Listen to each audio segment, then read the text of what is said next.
How you doing, Nestor? I'm doing well. You're looking good. Thank you. Feeling good. That's you made me chuckle so this was way going back to the Ironman days. I had just finished the bike ride, and I was going out on the run, and I was barely making the cutoff times. I was not enjoying myself. I honestly wasn't.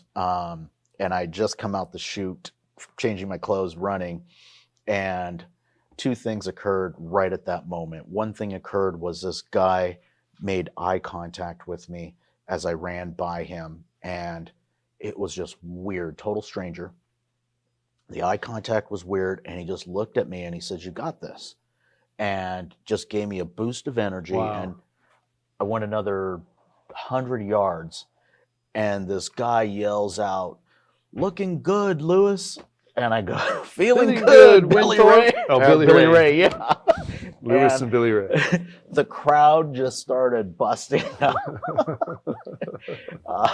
So, it's one of those things in the moment. And actually goes along the lines with what we're talking about today, accountability. And those were two moments where two strangers in a situation where I was ready to, and for the most part, say, "Hey, I'm not sure I'm going to make it through this."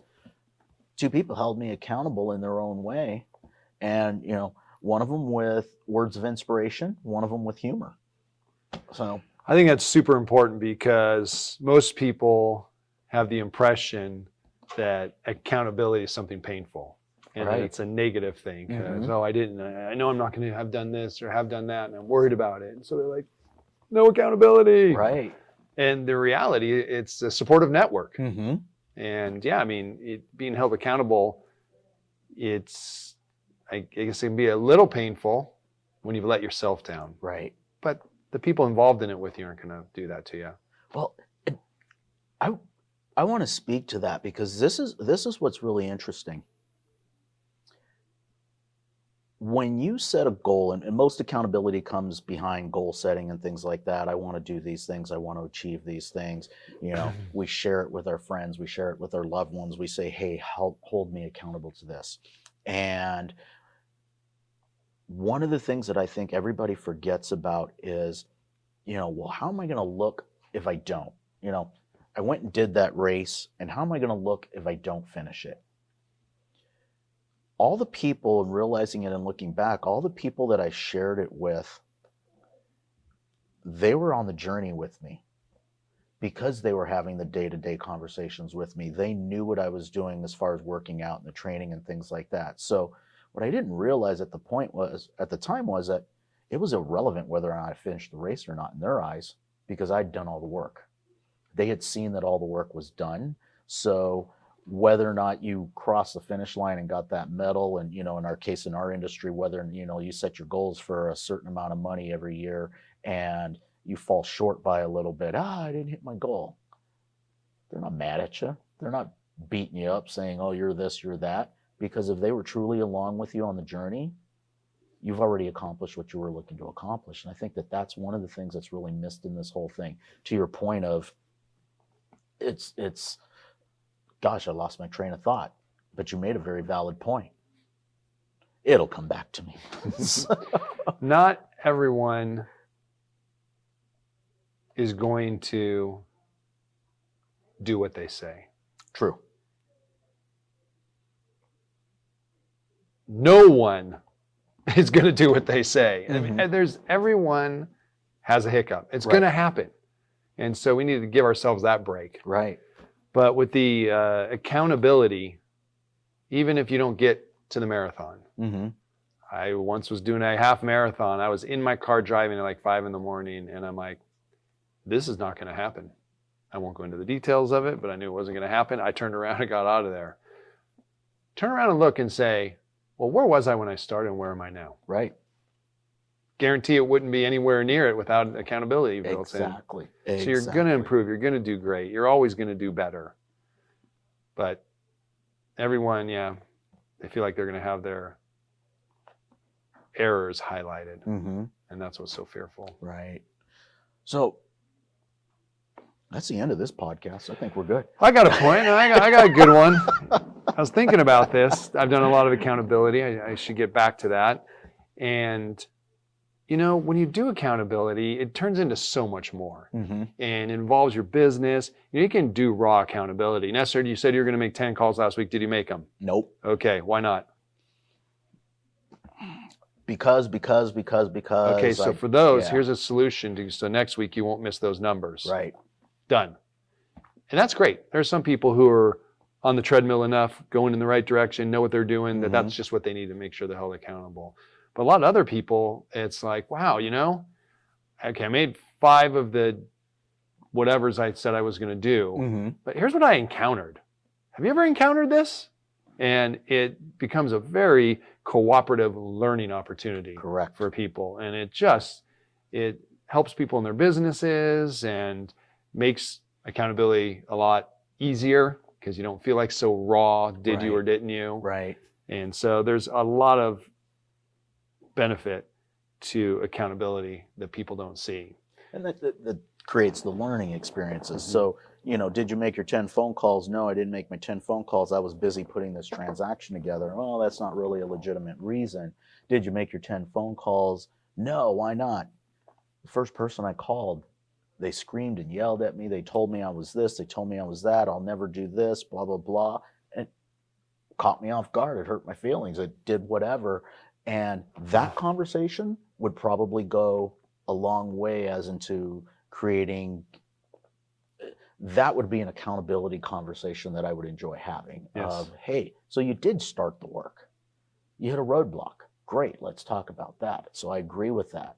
The first answer I gave of no, I didn't do it because I was busy doing something else, that is, I feel like that leads more to your first point of sometimes we just say things and we say we're going to do them, but we just had no intentions of doing them. And I think part of that is we have to decipher what the difference is and being able to get through that. Yeah, absolutely. And I think if people decide to look into accountability, find it, a group if that's what you're looking for, and go check it out. Right. Don't be afraid to leave. Maybe find another group. Yep. And don't go around looking for comfort and ease, because that's the opposite of accountability. Exactly. But the value you're getting out of it, is this one, God, are these people so far above me that I'm just feeling, like they're hardcore, did you do it or didn't you? Right. Maybe that's not the group I'm looking for. I need one that's got a little bit more about talking about our challenges and different things to find that right group. And we were talking about that a little bit beforehand, that's important. It is. I think that's what, for me, that's probably one of the most valuable things of it's, if you want to be held accountable for something, go to the mountains and shout it out as loud as you can to as many people as you can. But I'm also the philosophy of shouting it out to the right people. Yep. The last thing you want to do is start shouting it out to the naysayers. Oh, you can't do that. Why do you want to make that much money? You'll just have to pay more taxes. Why do you want, that's not what you're looking for when you're trying to find those people that are going to hold you accountable. You want people that have similar stories or not necessarily similar situations, but at least similar beliefs and a foundation that are going to encourage you and understand, hey, this is what you want. So I'm here and I'm going to take the ride and the journey with you. Family, good start. Most family, yeah. And I would say be careful with that because there's a lot of family that will bring you down. And well, this is true. Yeah. Hopefully you got a supportive family. Yep. Coaches, yep. Mentors, managers, always great people. And this is a hit and a miss, social media. Boy, if you got a little bit of thick skin, because you never know. Right. I bet you get a lot of people in there too that say, that's awesome. All right. I'll be reaching out. And you develop those relationships and you keep on going. So social media, funny that you mention it. I put a post up yesterday and somebody said, hey, have you read this book? And yes, as a matter of fact, I have. But I decided to pull it out and start reading it again and created a further conversation with them about a little bit about accountability and just that. And total stranger holding me accountable Yeah. to my daily reading. Not intentional, but it happens. Fantastic. So, yeah. I'll give you one more. This one's through experience. I'm sure a lot of people have heard it. They say, well, I want to be held accountable. Okay, you're really going to do this? Okay, you're going to make 10 calls a day? All right. Get out your checkbook. Yep. Write me that check for $200. Mm-hmm. What was your ex-wife's name again? Okay, we're going to put her name on here. And when we meet in a week, if you haven't made those calls, Mm-hmm. this check goes off in the mail. Right. So let's see how you do about that. Now, a lot of people, that's like fearful and, oh my God, and they want to run. But I'll tell you, I did that once. Mm-hmm. My coach, he doesn't really do this with me, but I said, hey, I need you to hold me accountable. And I think I gave him $100 cash. And I said, that's yours until I come back and tell you I did what I was going to do. And it is amazing what you learn about your habits, Right. about your self-talk, and your preconceptions about Mhm. things. Because although I like a particular time of day that I think works best for me when I do these types of things, Mm-hmm.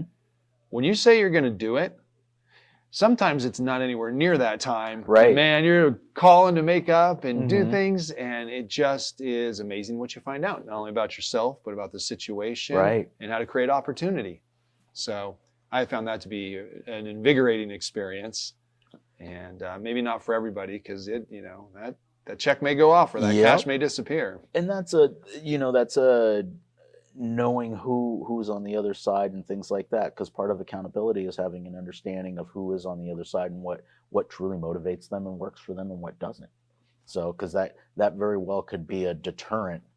For one person, it's something that, oh yeah, I'm going to get it done, and for somebody else it could turn into, this is just so overwhelming, this isn't going to work for me. Yeah. So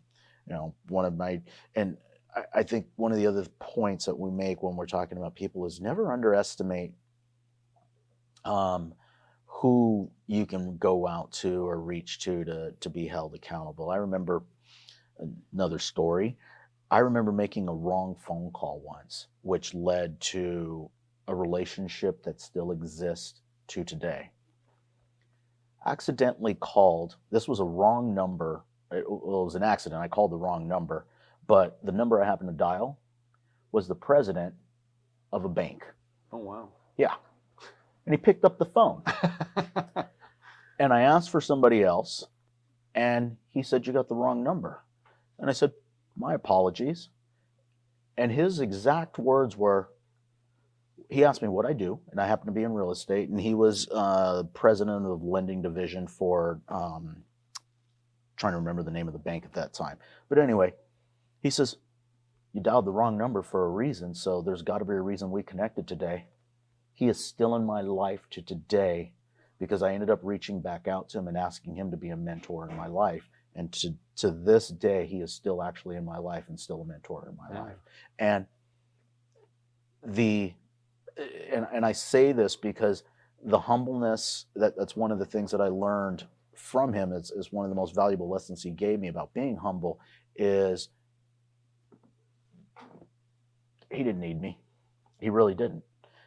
But he created an opportunity, and it's something that worked out. And he's brought way more value to me, I know, in my life than I have to him.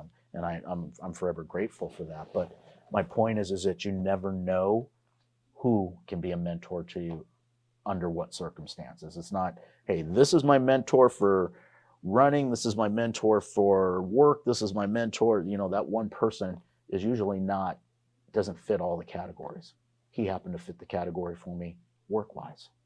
So Nice. yeah, it was a fun story to bring back up. I forgot about that one. So you brought back two nice memories for me. You're welcome. Thank you. So, and in essence, you helped hold me accountable by remembering two really nice memories. So appreciate that. My pleasure. Well, there you go, huh? Accountability. Yeah. All right. Consider it. Check it out. There you go. Start small, and remember, it's about the journey. I think we're done.